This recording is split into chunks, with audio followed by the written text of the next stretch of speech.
Good morning students. Today is lecture 33 under module 11 and in today's lecture we will discuss about one of the interesting membrane separation process, that is called membrane distillation. We will try to learn what is membrane distillation, its principles, the mechanism, what are the different process parameters that affect its performance. Then we will see about various types of membranes that are being used for membrane distillation, their properties, and 2 or 3 different applications. Now, you know it is a membrane distillation is a thermally driven membrane process. So, most membrane transport processes are usually isothermal with either concentration, pressure or electrical potential difference as the driving force. That is what we have been discussing since our lecture started, this course start. When a membrane separates two phases held at different temperatures, right, heat will flow from the high temperature side to the low temperature side. Now, this transport of heat is expressed by simple phenomenological equation, that is nothing but Fourier's law. Now, Fourier's law says that heat flow is related to the corresponding driving force and the temperature difference. So, here lambda is the thermal conductivity or heat conductivity. Now, if you integrate this equation, we will get flux equals to lambda by L T naught minus T L. So, L being the thickness of the membrane. In addition to heat flow, a mass flow also occurs, the process called thermoosmosis or thermodiffusion. No phase transitions occurs in these processes.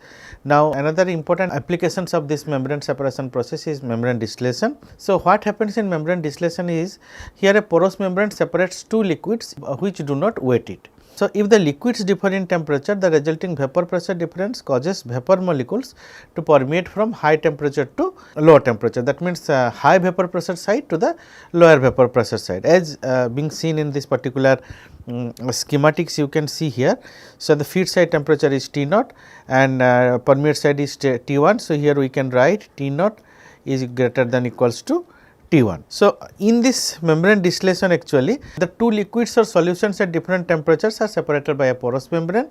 The liquids or solution must not wet the membrane, otherwise the pores will be filled immediately as a result of capillary forces. It will affect the separation. So, you need then pressure operated membrane separation process, or without that it cannot be achieved. So, this also tells us that non-wettable porous hydrophobic membranes must be used in the case of aqueous solutions, when I am dealing with aqueous solutions separations. Now, when the phases contain pure water, there is no temperature difference, the system is in equilibrium and no transport occurs. If the temperature of one of the two phases is higher than that of the other, a temperature difference exists across the membrane, resulting in a vapor pressure difference. Now, that vapor pressure is eventually, the difference in vapor pressure is eventually that is the driving force basically. So, vapor molecules will transport through the pores of the membrane from high vapor pressure to the low vapor pressure side. So, usually the transport occurs in a sequence of 3 steps. Another thing we have to understand here, the membrane is just separating the two phases, the membrane itself is not doing the separation. Okay, so, you can say that it is the barrier between two phases, and due to the this one temperature difference between the two phases, which is being separated physically by the membrane itself, and the separation is occurring. So, transport occurs in a sequence of 3 steps. First is evaporation on the high temperature side, then transport of vapor molecules through the pores of the hydrophobic porous membrane, then third is condensation on the temperature side. As it comes to the lower temperature side, then condensation occurs. So, this is the schematic where T1 is greater than T2. So, of course, this is T1 here and this is T2 here. So, membrane distillation is one of the process in which the membrane is not directly involved in the separation. This is what I was just telling you. The only function of the membrane is to act as a barrier between the two phases. So, selectivity is completely determined by the vapor liquid equilibrium. This is very important, just like your distillation. This means that the component with the highest partial pressure will show the highest permeation rate.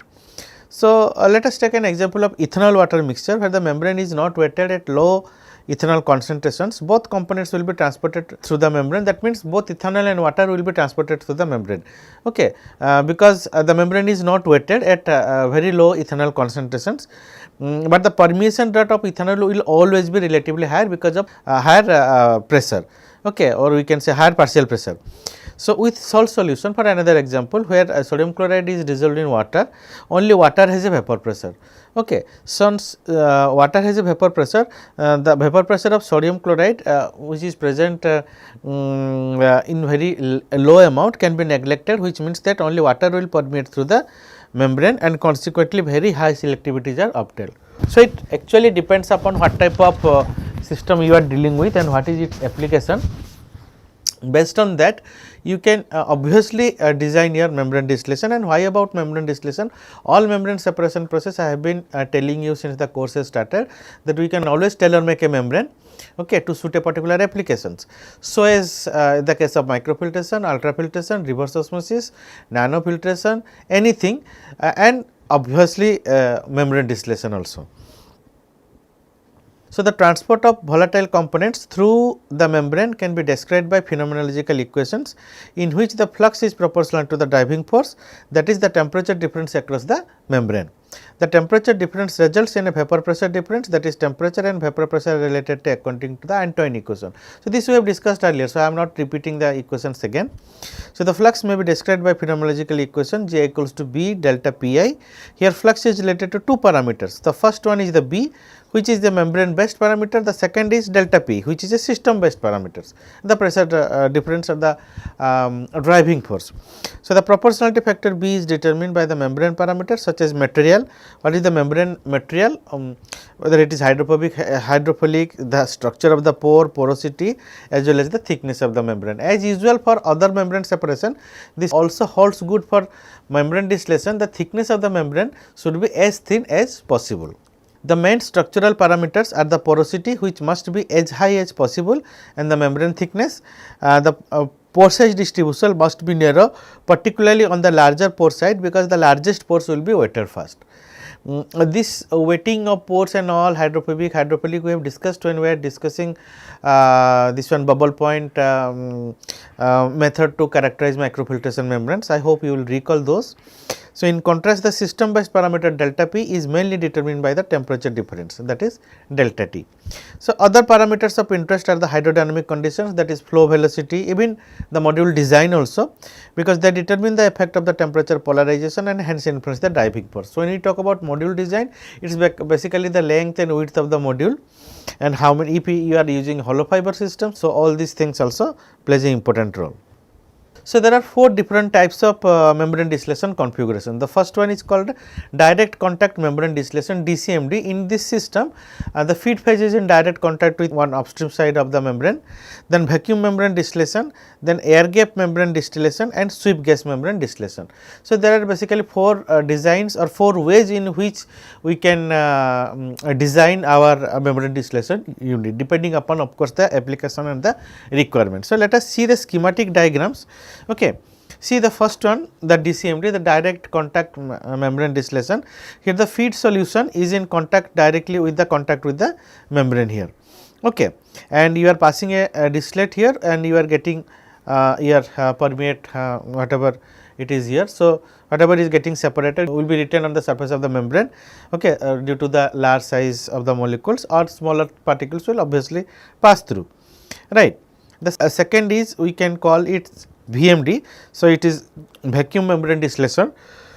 So, here again you see it is something like pervaporation, you know, in which pervaporation membrane system, if you try to recall, the permeate site we used to make the low vapor pressure by either using a sweep gas or using a vacuum. Okay. So, here it is we are using a vacuum system, okay, to maintain the low pressure partial here. So, what are you doing is trying to maintain, okay, as low as possible partial pressure. Okay. So, this is another way, and the third one is something little different, which we have never discussed, is air gap membrane distillation. So, here there is a air gap between one phase of the one side of the membrane. Okay. So, basically you can see in this particular figure. So, the downstream side there is a air gap, okay. Then the cooling or condenser side is coming into picture actually basically. So, this is this particular area is the in which it contains air basically, okay. And the last one is, this is sweep gas membrane distillation, where again it is similar to this VMD, okay, where we are trying to have the low vapor pressure using a sweep gas. Okay. So, you just maintain the low vapor pressure here. So, the rate of transport of the components, those who are having higher partial pressure will eventually pass through the permeate side. Okay. So, you can say the faster with at a faster rate whose partial pressure is high on the upstream side, right. These are the 4 different types of configurations. So, let us see and try to understand the different merits and demerits of these 4 different configurations. So, if you look at the DCMD, the direct contact membrane distillation, here this is one of the easiest one and the simplest configuration to make it practically.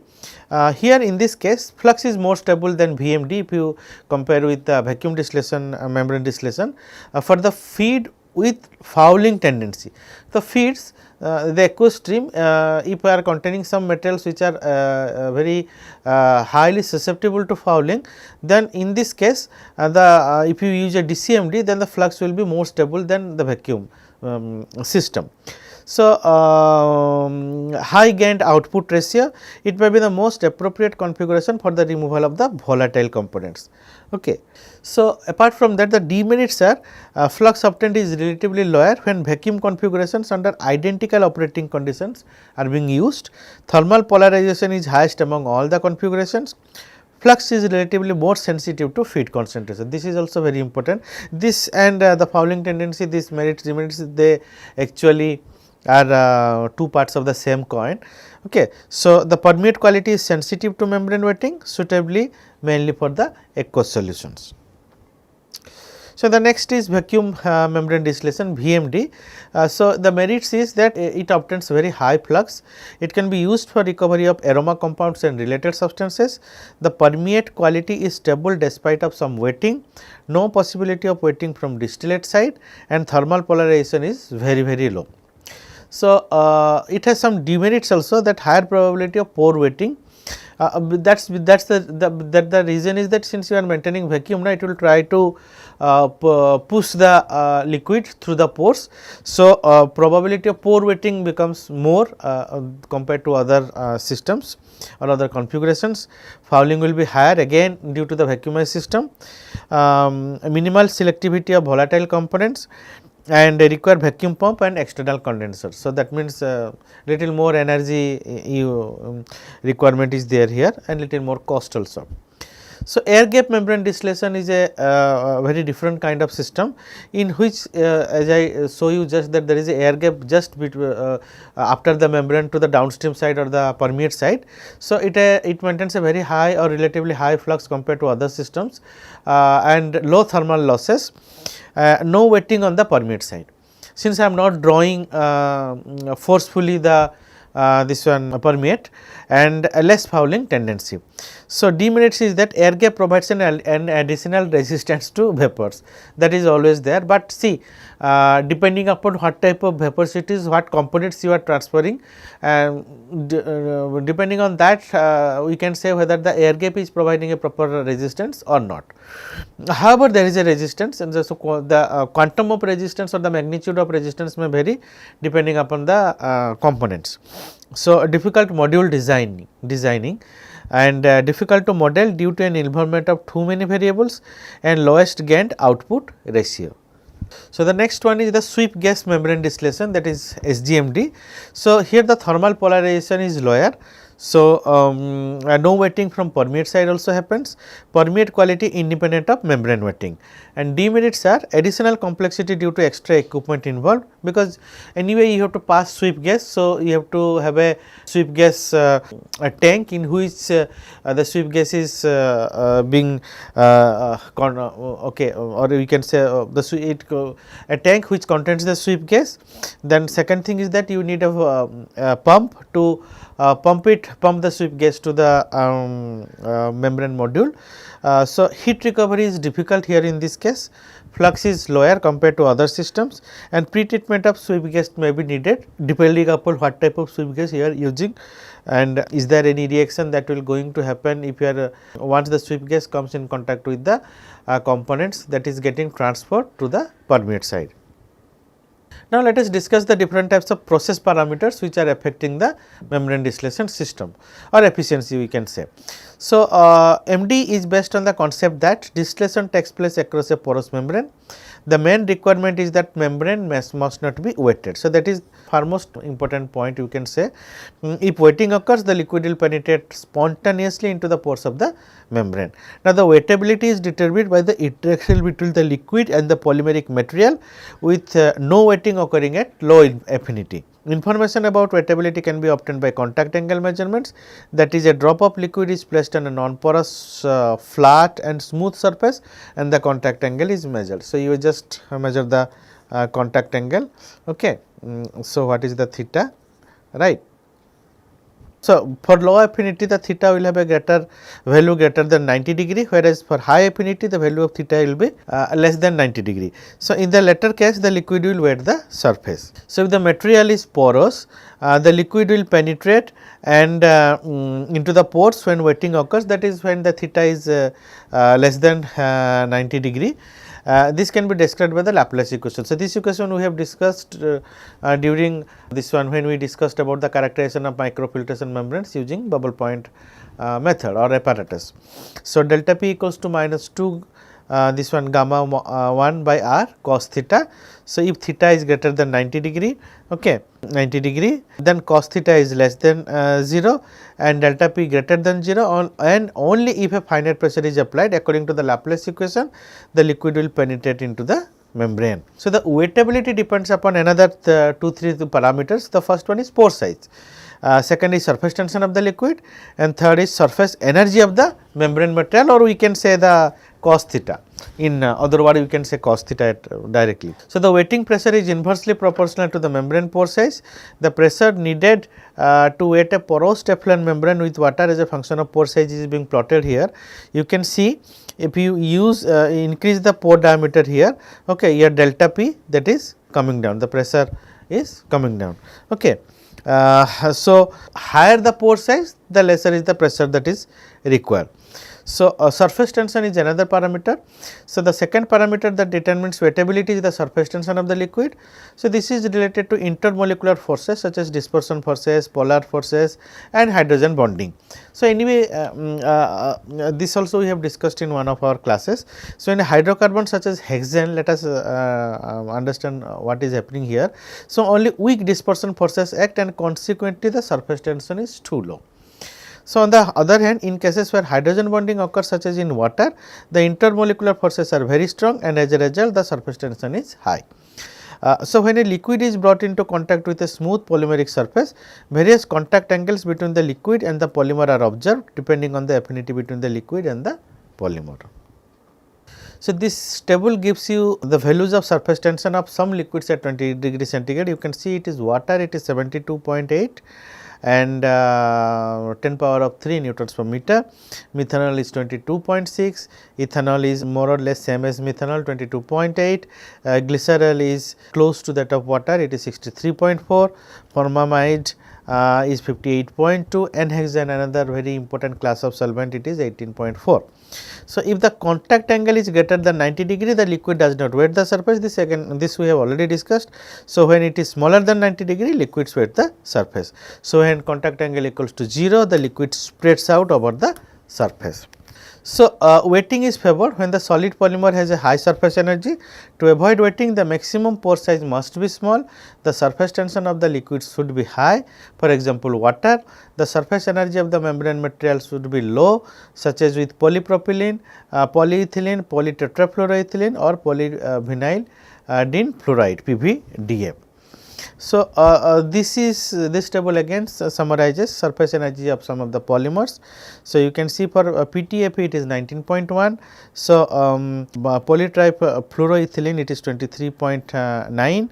So, PVDF it is 30, PVC 36.7 and so on. For polysulfone it is 42. So, all these data are given in membrane handbook or as well as you can see from other handbooks also. So, let us now understand the membranes that are being used and what are the properties that ideal membrane distillation membrane should have. So, one of the most crucial aspects of the membrane distillation is to have membranes with well controlled properties. So, the successful outcome of the process is reasonably expected to be depending upon the capability of the membrane to interface two media without dispersing one phase into another and to combine high volumetric mass transfer with high resistance to liquid intrusion in the pores. So, the membranes for membrane contactor application have to be porous, hydrophobic with good thermal stability and excellent chemical resistance to feed solution. But see, most of these parameters or these properties are common for all other membrane separation applications too. So, to avoid wetting, the surface energy of the polymer must be as low as possible. Now, this means that very hydrophobic materials such as your PTFE, PVDF, PE or PP must be used in combination with liquids with high surface tension such as water. So, a good hydrophobic membrane and water as the solvent is fine for carrying out a membrane distillation process. So, the selectivity is determined by the vapor liquid equilibrium. The membrane cannot be optimized further. However, the flux can be optimized, and here the most important parameter is the porosity, that is surface porosity and overall porosity. A higher porosity is often associated with increasing pore size, but this factor also favors wettability. So, thus a high porosity 70 to 80% with pore sizes in the range of 0.2 to 0.3 micron is usually desirable. So, furthermore, it is important that membrane should be as thin as possible. This I already told you in the beginning of the class, and this holds, again I am telling you, this holds good for all other membrane separation processes also. So, in particular, the characteristic needed for membrane are as follows: high liquid entry pressure, which is called as LEP, then high permeability, low fouling problem or low fouling tendencies, high chemical stability as well as high thermal stability. So, let us discuss one by one. So, high liquid entry pressure. So, high liquid entry pressure is the minimum hydrostatic pressure that must be applied onto the feed solution before it overcomes the hydrophobic forces of the membrane and penetrates into the membrane pores. So, we can say that the minimum pressure that it should have to overcome the hydrophobic forces of the membrane, so that liquid or the aqueous media can penetrate into the pores.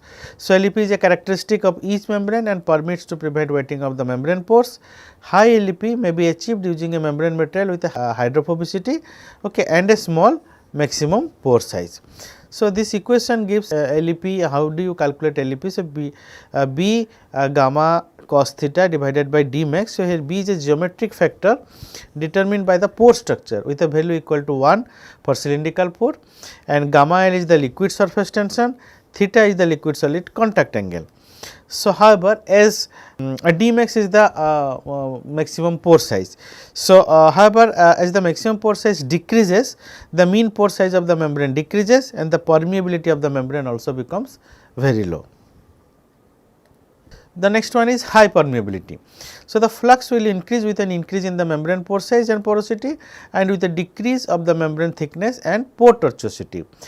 In fact, molar flux through a pore is related to the membrane's average pore size and other characteristic parameters by this equation. So, n proportional to r alpha then epsilon divided by tau into delta. Now, where epsilon is the membrane porosity, tau is the membrane tortuosity, the delta is the membrane thickness, r alpha is a average pore size for the Knudsen diffusion when alpha equals to 1, and r alpha is average square pore size for viscous flow when alpha equals to 2. Now, in other words, to obtain a high permeability, the surface layer that governs the membrane transport must be as thin as possible and its surface porosity as well as pore size must be as large as possible. So, as thin membrane as possible and the surface porosity as well as pore size must be as large as possible. So, the next one is low fouling problem. So, fouling is one of the major problems in the application of porous membranes. Fortunately, in the gas liquid contactor applications, the contactors are less sensitive to fouling since there is no convective flow. There is no convective flow through the membrane pores.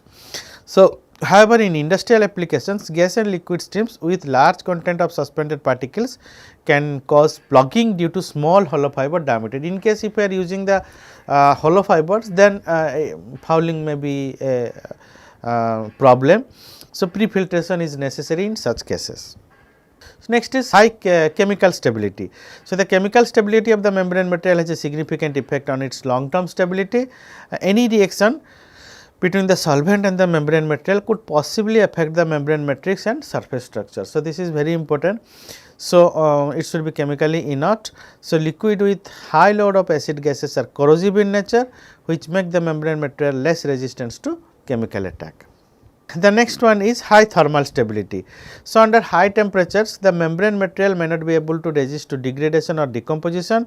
Changing in the nature of membrane depends on the glass transition temperature Tg for an amorphous polymer and the melting temperature for crystalline polymers. So, about these temperatures the properties of the polymers change dramatically.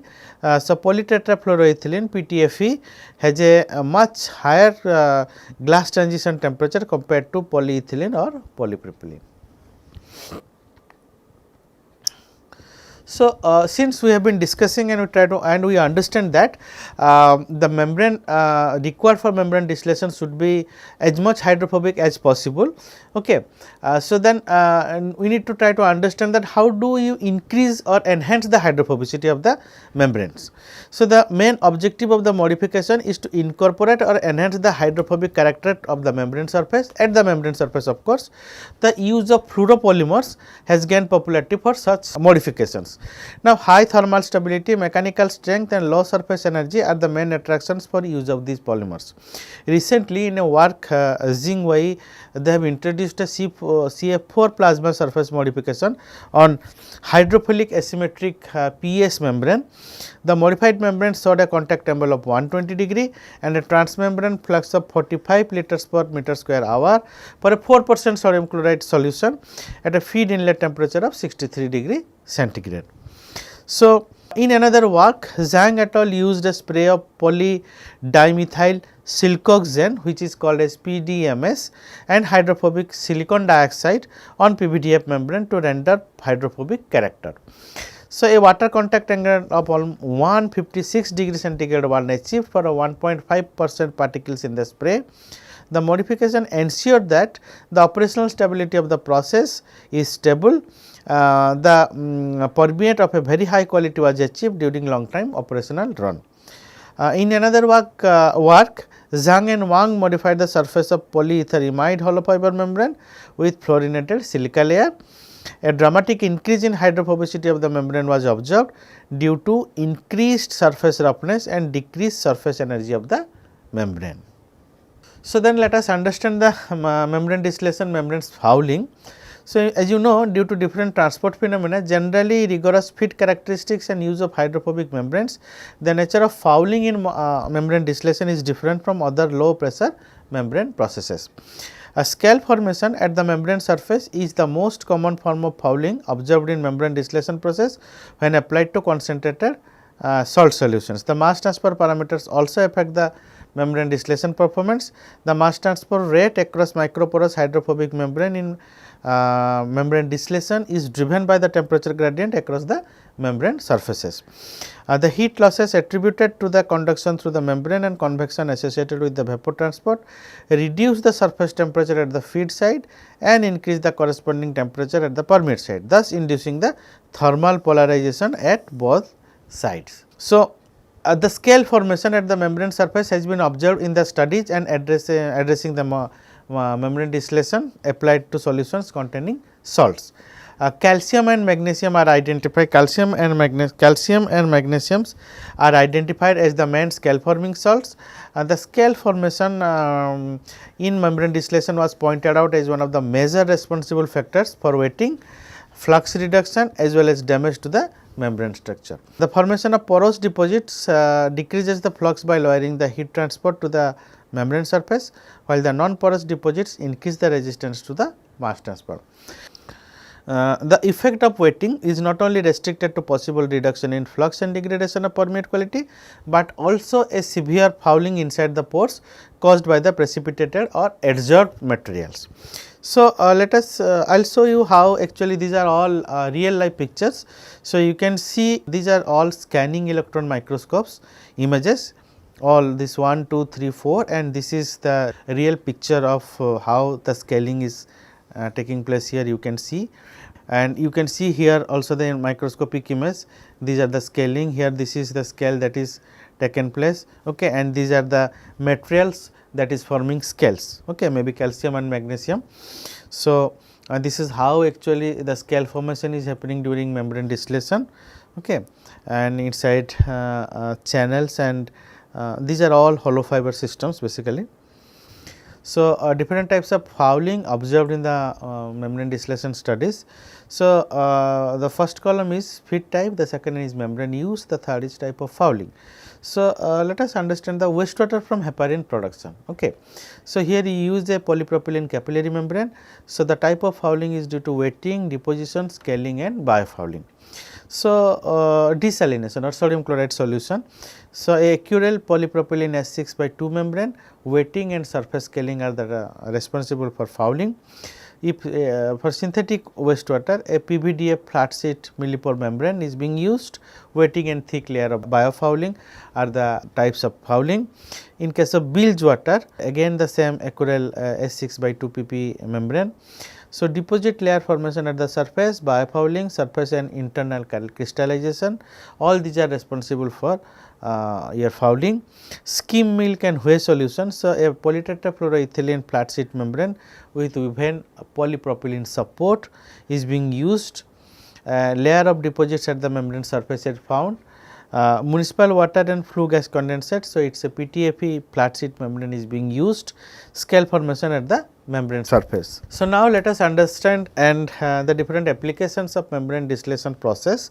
So, the applications can be classified in two types, basically depending upon whether your desiring product you are drawing in the permeate side or the desired product is in the retention side.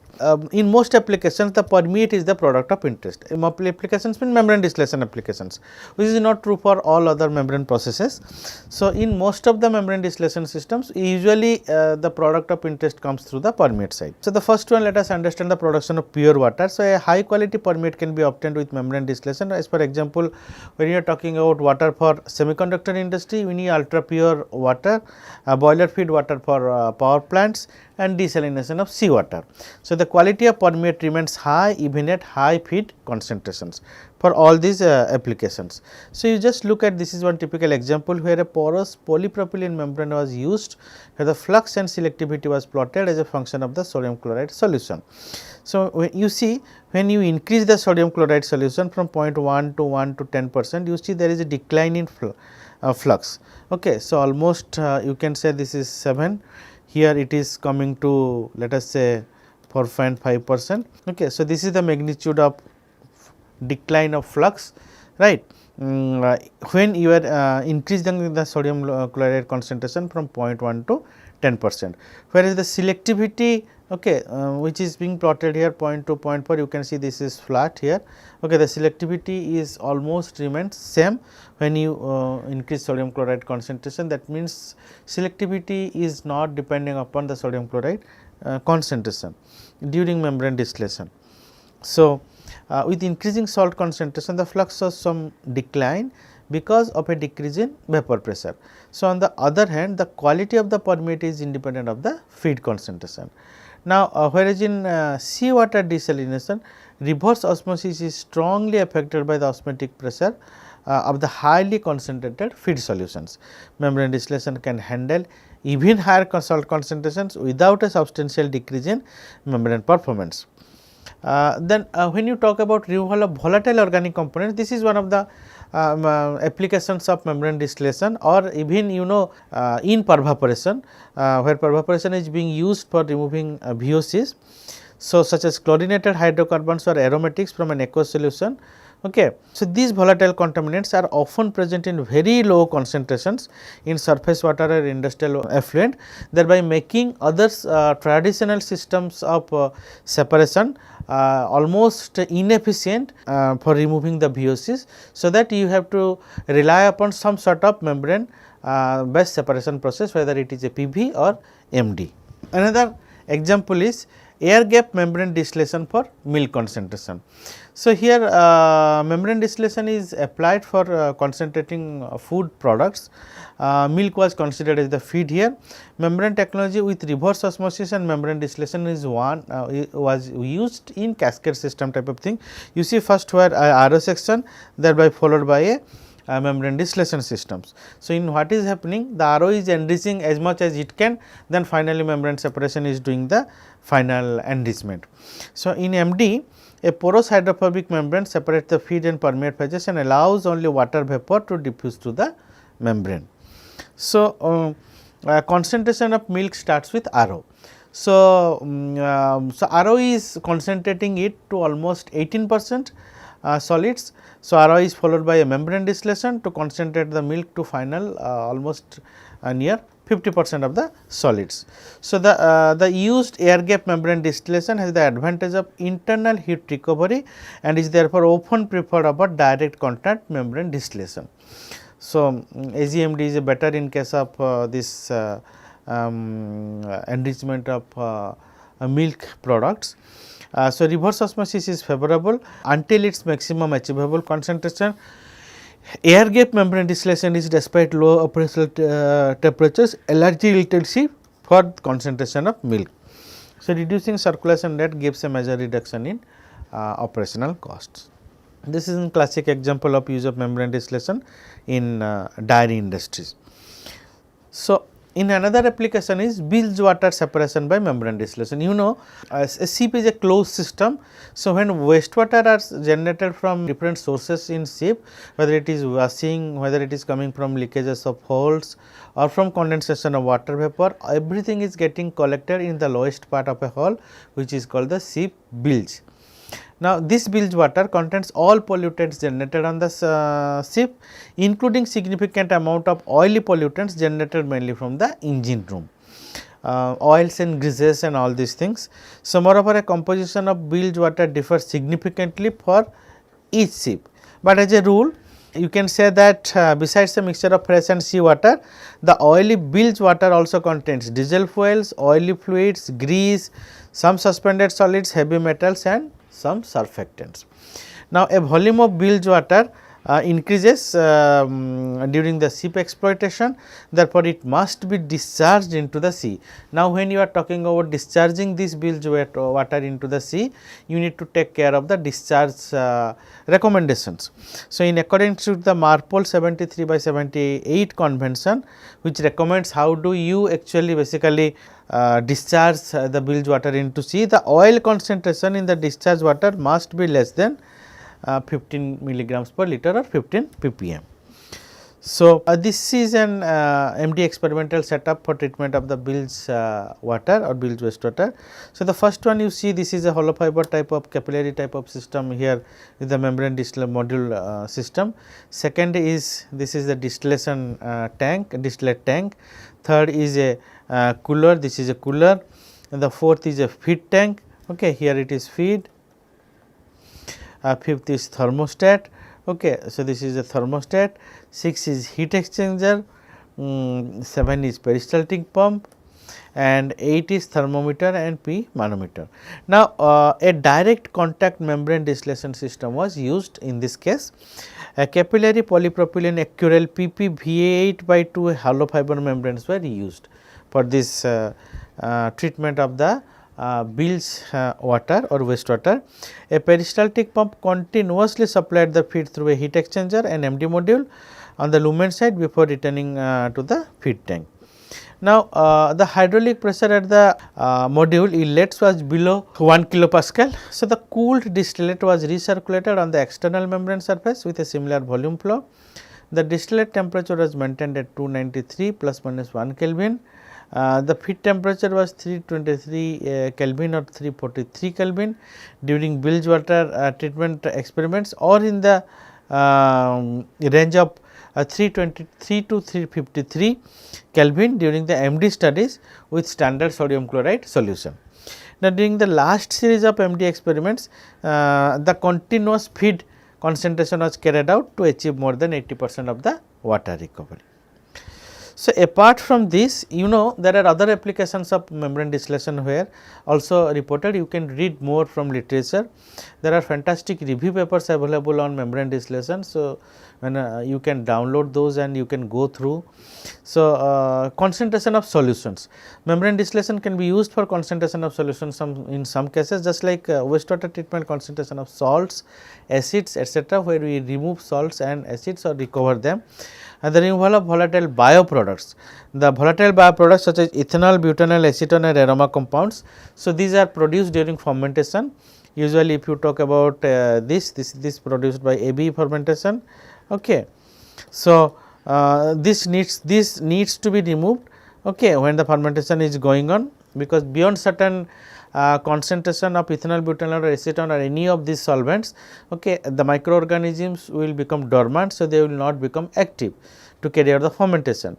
So, this needs to be removed by using membrane distillation. So, you can see that the simplest type of construction of the two compartments are separated by a unit. So, that is a simple type of membrane distillation. You can just imagine that there is a membrane in between and there is a upstream side space, there is a downstream side space, a simple module. So, evaporation occurs on the high temperature side, okay, the feed side, and the temperature of this liquid will decrease. Then in contrast, condensation occurs the lower temperature side and the temperature will increase. Please refer to this figure. You see feed is at 90 degrees centigrade, okay, when it leaves the module it becomes 50 degrees. So, almost 40 degree centigrade temperature is being lost. Now, this in the form of evaporation. You can see the permeate is entered as 45 degrees centigrade and the same 40 degree has been added to here. So, you get 85 degrees centigrade as the permeate. So, in commercial installation the process will be carried out in counter current flow, which allows a constant temperature difference to be set up across the membrane. The temperature of the feed solution decreases, but the temperature of the permeate increases. A substantial portion of the heat is transferred from the feed side to the permeate side and part of this energy can be recovered. So, with this I conclude today's lecture. So, you can refer books, all of this, nowhere membrane distillation is given in detail. So, there are two beautiful this one review papers which I have given the references also in the slides, you can see those. Please refer those to read for membrane distillation, and this much whatever I have discussed today is enough for a basic understanding. So, with this I conclude. So, thank you very much. In case you have any doubt, please feel free to write to me at kmohanty@iitg.ac.in. In the next lecture, that is the last module. So, we will have 3 lectures under this module. So, 34, 35, 36. So, in the next this module will be facilitator transport mechanism, membrane contactors and other membrane processes. So, in the first lecture of this module, that is lecture 34, under module 12, we will discuss the mechanism of coupled transport, carrier agents, active transport, passive transport and their applications. So, thank you very much.